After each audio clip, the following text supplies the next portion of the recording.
सर्वमङ्गलमाङ्गल्ये शिवे सर्वार्थसाधिके शरण्ये त्र्यम्बके गौरी नारायणी नमोस्तुते।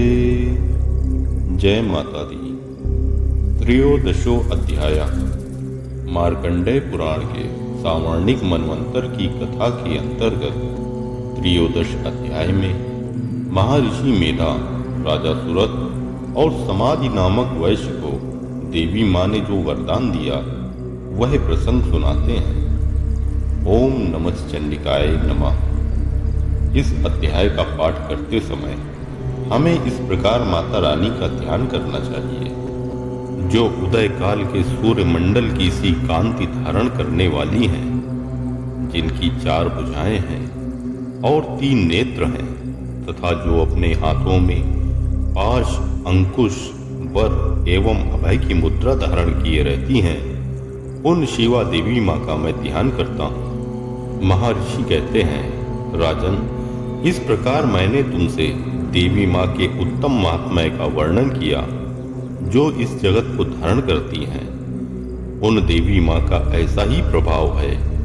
वे ही विद्या अर्थात ज्ञान उत्पन्न करती हैं। भगवान विष्णु की माया स्वरूपा उन भगवती माँ के द्वारा ही तुम ये वैश्य तथा अन्य अनविवेकी जन मोहित होते हैं, मोहित हुए हैं और आगे भी मोहित होंगे। महाराज, तुम उन्हीं परमेश्वरी माँ की शरण में जाओ। आराधना करने पर वे ही मनुष्यों को भोग, स्वर्ग तथा मोक्ष प्रदान करती हैं। महर्षि मार्कंडेय जी कहते हैं, कौष्टुकी जी, मेधा मुनि के ये वचन सुनकर राजा सुरत ने उत्तम व्रत का पालन करने वाले उस महाभाग महर्षि को प्रणाम किया। वे अत्यंत ममता और राज अपहरण से बहुत खिन्न हो चुके थे। महामुने इसीलिए विरक्त होकर वे राजा तथा वैश्य तत्काल तपस्या को चले गए और वे जगदम्बा माँ के दर्शन के लिए नदी के तट पर रहकर तपस्या करने लगे। वे वैश्य उत्तम देवी सूक्त का जाप करते हुए तपस्या में प्रवृत्त हुए।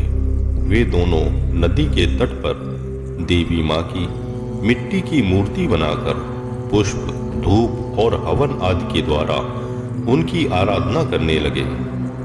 उन्होंने पहले तो आहार को धीरे धीरे कम किया, फिर बिल्कुल निराहार रहकर देवी माँ में ही मन लगाए एकाग्रता पूर्वक उनका चिंतन आरंभ किया। वे दोनों अपने शरीर के रक्त से प्रेक्षित बलि देते हुए लगातार 3 वर्ष तक संयम पूर्वक आराधना करते रहे। इस पर प्रसन्न होकर जगत को धारण करने वाली चंडिका देवी माँ ने प्रत्यक्ष दर्शन देकर कहा। देवी माँ बोली, हे राजन तथा अपने कुल को आनंदित करने वाले वैश्य, तुम लोग जिस वस्तु की अभिलाषा रखते हो वह मुझसे मांगो, मैं संतुष्ट हूँ, अतः तुम्हें वह सब कुछ दूंगी। महर्षि मार्कंडेय जी कहते हैं, तब राजा ने दूसरे जन्म में नष्ट न होने वाला राज्य मांगा तथा इस जन्म में शत्रुओं की सेना को बलपूर्वक नष्ट करके पुनः अपना राज्य प्राप्त कर लेने का वरदान मांगा। वैश्य का चित्त संसार की ओर से खिन्न एवं विरक्त हो चुका था और वे बड़े बुद्धिमान थे, अतः उस समय उन्होंने तो ममता और अहंता रूप आसक्ति का नाश करने वाला ज्ञान मांगा। देवी माँ बोली, राजन, तुम थोड़े ही दिन में शत्रुओं को मारकर अपना राज्य प्राप्त कर लोगे। अब वहां तुम्हारा राज्य स्थिर रहेगा। फिर मृत्यु के पश्चात तुम भगवान सूर्य के अंश से जन्म लेकर इस पृथ्वी पर सावर्णिक मनु के नाम से विख्यात होगे। वैश्वर, तुमने भी जिस वर को मुझसे प्राप्त करने की इच्छा की है उसे देती हूँ। तुम्हें मोक्ष के लिए ज्ञान प्राप्त होगा।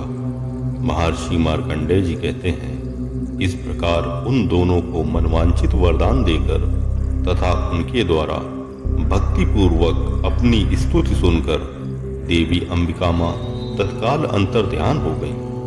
इस तरह देवी माँ से वरदान पाकर क्षत्रियों में श्रेष्ठ राजा सुरत सूर्य से जन्म लेकर सावर्णिक मनु होंगे।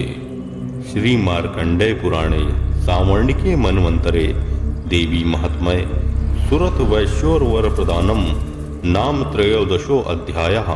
ओम तत्सत्।